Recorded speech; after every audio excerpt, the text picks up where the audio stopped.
Charles McElwee is back in our studios for another segment on history in our area. He's a member of the board of directors for the Greater Hazleton Historical Society and Museum.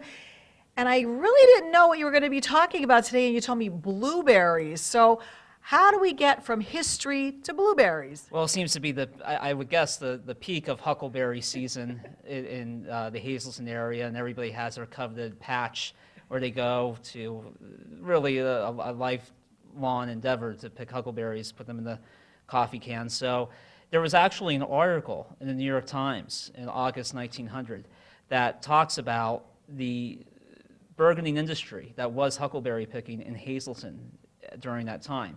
And they reported that it brought in over 1 million quarts during that time, and up to $250,000 a year for immigrant families, because huckleberry picking was supplemental income for mining families. So when the miner had his shift, and if he got out early, he would join his family. The wives and children would go out into the woods and pick huckleberries. And there are two interesting passages from this Times article, which you can find online. It's actually, usually the Times archive has a block when it comes to accessing it, but this is available.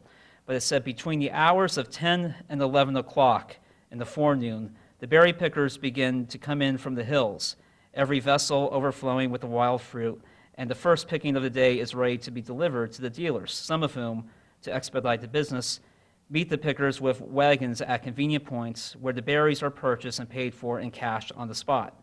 The average price is 5 cents a quart, although for the early blues, the variety that ripens first, 8 and 10 cents a quart, is paid according to the abundance or scarcity of the crop.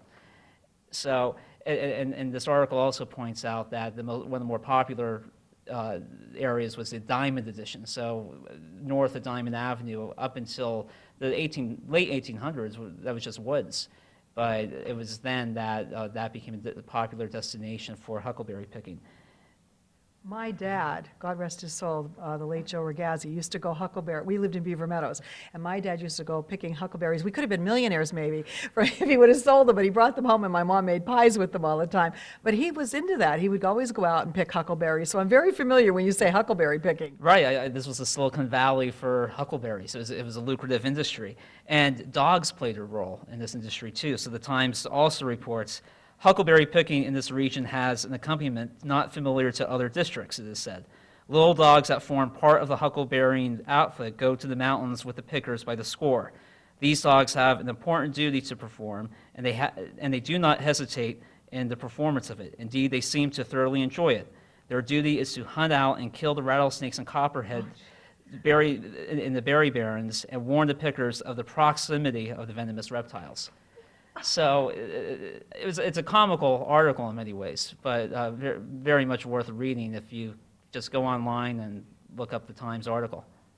Well, this segment is here every week on SSPTV to talk about the history, but if they want more, you have a new website at the Historical Society, and donations are desperately needed to keep our history alive there. Right, www.hazletonhistory.org. In order to continue our mission, we need fundraising support, and we've started a fundraiser this year.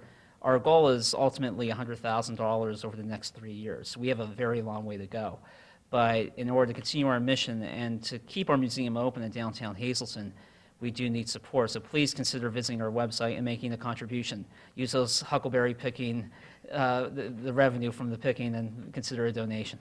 There you go. Sounds like a great mix. So when you want to know what mixes, well, history and huckleberries, they definitely do when it comes to Charles giving us our weekly segment.